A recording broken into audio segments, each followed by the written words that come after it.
यता हो यता आयो भन न दाजु लेकिन 1 सेकंड हेलो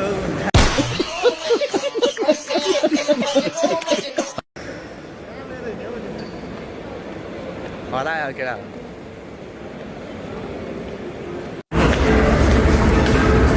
छोरी मान्छे भन्दा पनि चर्को बनाइदियो मलाई त हेर नि होइन होला के हो हामी छोरी मान्छे चढेको यहाँ हेर न सन्तोष छोरी मान्छे भन्दा पनि चर्को बनाइदियो मलाई बबल छैन बबल सुमन सुमन हेलो सुमन जी होइन तिमीहरू कहिले सुध्रने फुर्सद हुनु पर्यो नि सुध्रिनलाई दौडा दौड आज के लिए फिलहाल इतना ही जस्तो आयो त्यस्तै हजुरहरूलाई प्रस्तुत गरिहाले अब केटाकेटीहरूले आफ्नो रहर पुरा गर्नको लागि खोलेको च्यानल हो सब्सक्राइब चाहिँ गरिदिनु होला धर्म हुन्छ